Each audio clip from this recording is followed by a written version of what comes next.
This is my second scene in Act Two, Angels in America. This is as Belize.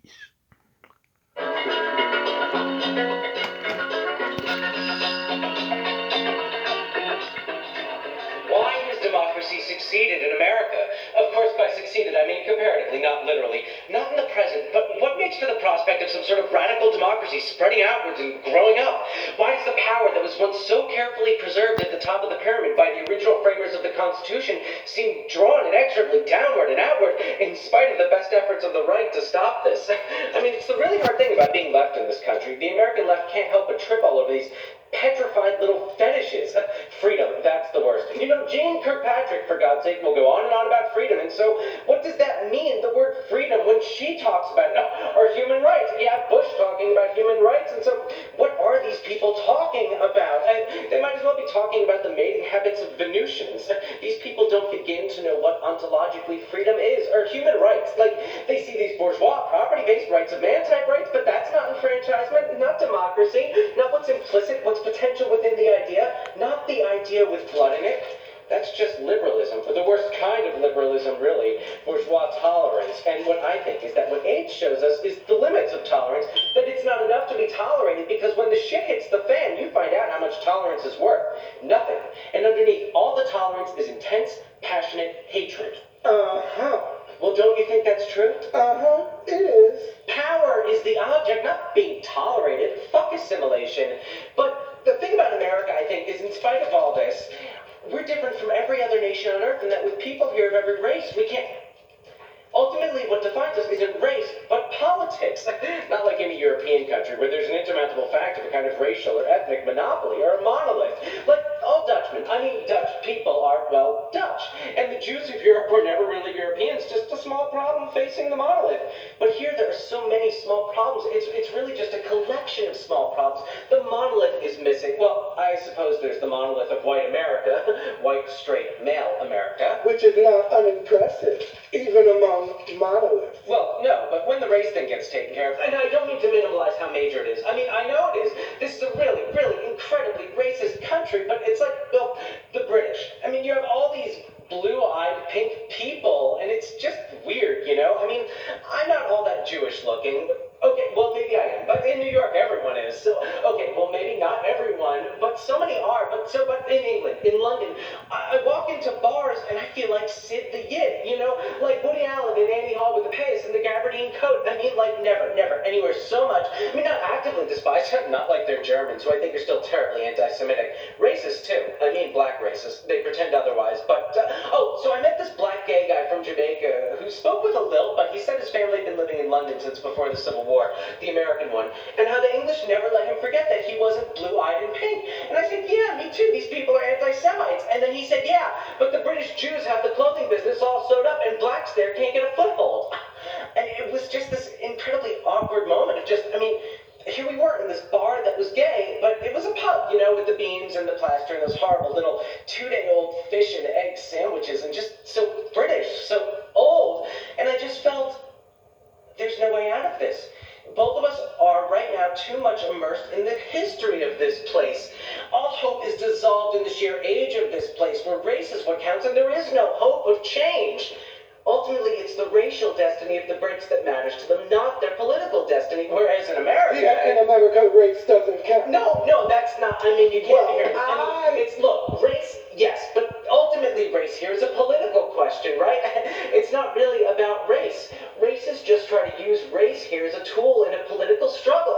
Like the spiritualists try to use that stuff. Are you enlightened? Are you centered, channeled, whatever? This reaching out for spiritual past in a country where no indigenous spirits exist. Only the Indians. I mean, Native American spirits. And, well, we killed them off, so now there are no gods here. There are no ghosts and spirits in America. There are no angels in America. No spiritual past. No racial past. Only the political. And the decoys and the ploys to maneuver around the inescapable battle of politics. The shifting downwards and outwards of political power to the people. Power to the people. Amen. Oh my goodness. Look at the time. I really got to You go. think this is racist or naive or something? Well, it's certainly I don't want to speak from some position of privilege. Look, I'm sitting here thinking eventually he's got to run out of steam. So, I'm let you rattle on and on saying about maybe 7 or 8 things I find really offensive. What? But I know you, Lewis, and I know this guilt fueling this peculiar tirade is obviously almost swollen, bigger than your hemorrhoids. I don't have hemorrhoids. I hear different, may I finish? Yes, but I don't have hemorrhoids. So finally, Pryor told you he's an asshole. He shouldn't have said you it. promised Lou Pryor is not the subject. You brought him up. I brought up hemorrhoids. So it's indirect, passive aggressive. Oh, I'm not gonna suppose banging me over the head with your theory that America doesn't have a race problem. Oh, be fair, I never said that. Well, not exactly. I said that. You deliberately misinterpreted it. Will you let me? Oh, what? Talk? You've been running your mouth non-stop since we got here. Blah, blah, blah, blah. Yada, yada, mama. Well, you could have jumped in at any time. It's not even just sitting Tell here. you, girlfriend. It is truly an awesome spectacle. But I got better things to do in my time than to sit here and listen to this racist bullshit. I am not a racist. Oh, come on. So maybe I am a racist. Oh, Lewis, I really hate when you do that. It's no fun picking on you, Lewis. You are so guilty. It's like throwing darts at a glob of jello. There are no satisfying hits. Just quivering. And then the darts just block in and vanish. I just think when you're discussing lines of oppression, it gets very complicated, and Oh, someone is... really? Is that a fact? Well, I'll have you know that we black drag queens have a very intimate knowledge of the... Black drag queen. Actually, XX. You're doing drag again? Maybe. I don't have to tell you. Maybe. Well, I think it's sexist. I didn't ask you. Well, it is. The gay community, I think, has to adopt the same attitude towards drag as black women have to take towards black women blues singers. Oh my, we are walking dangerous tonight. Well, it's all internalized oppression, right? The stereotypes, the masochism. Look, are you deliberately trying to make me help you? No! Are you deliberately trying to make me hate you? No! I mean, are you deliberately transforming yourself into some arrogant sexual political Stalinist / racist flag waving thug for my benefit? You know what I think? What? You hate me because I'm a Jew. I'm leaving. It's true. Louis, you have no basis except...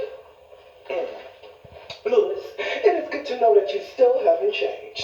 You are still an honorary citizen of the Twilight Zone. And after your pale white polemics on behalf of racial insensitivity, you got a flaming fuck of a lot of nerve calling me an anti-Semite. Now, I really got to go. You called me Lou the Jew. It was a joke. I didn't think it was funny. It was hostile. It was 3 years ago. So? You call yourself Sid the Yid? That's not the same thing. Oh, so Sid the Yid is different than Lou the Jew? Yes. Well, someday you have to explain that to me, but right now I got it.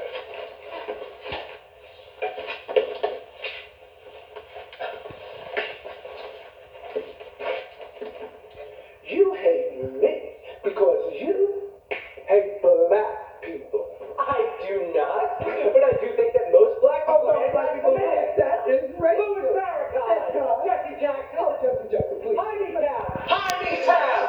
You voted for Jesse Jackson, Louis. You sent checks to the Rainbow Coalition. I'm ambivalent. The checks bounce. All your checks bounce, Louis. You are ambivalent about everything. What's that supposed to mean? You may be dumb and dirty shit, but I refuse to believe you can't figure it out. Try. I was never ambivalent about Pryor. I love him. I do. I really do. Nobody said different. Love and ambivalence. Real love isn't ambivalent. Real love isn't ambivalent. Well, I swear that's a line from my favorite best-selling paperback novel, In Love with the Night Mysterious, but I don't think you ever read it. I never read it, no. Well, it's about this white woman whose daddy owns a plantation in the Deep South in the years before the Civil War, the American one, and her name is Margaret. And she is in love with her daddy's #1 slave, and his name is Thaddeus.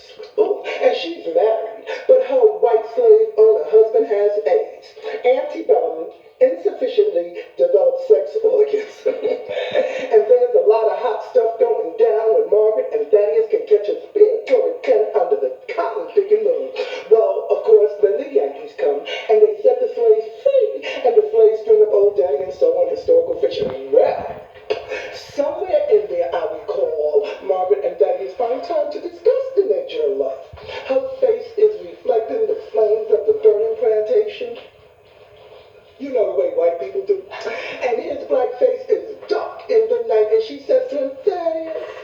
real love isn't ambivalent.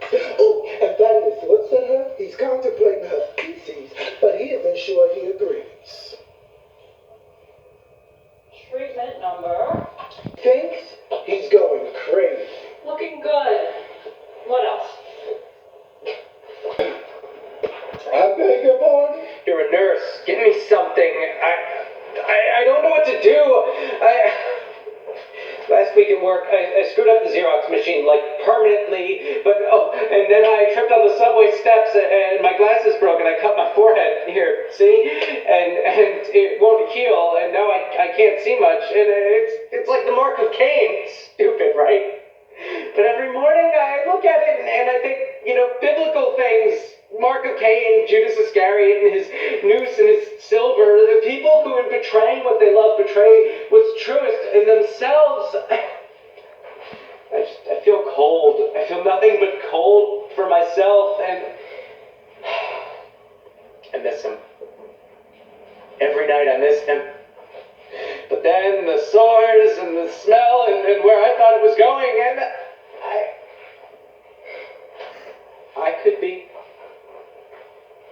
I could be sick too. Maybe I'm sick too. I don't know. Please, tell him I love him. Can you do that? Well, I thought about it for a very long time, and I still really don't understand what love is.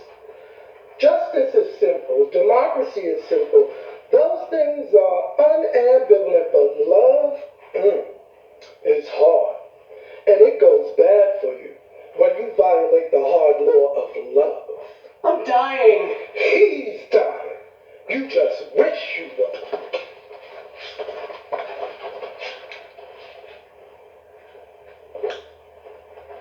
Chair, Lewis. Look at that heavy sky out there. Purple. Purple? What kind of homosexual are you anyway? That color out there is not purple, Mary. That color out there is mauve. All day long today has felt like Thanksgiving. Soon this ruination will be blanketed white. You can smell it. Can you smell it? Smell what? Softness, compliance, forgiveness, grace. No. Well, I can't help you learn that. I can't help you, Louis. You are not my business. Ow! Fuck! Smell what?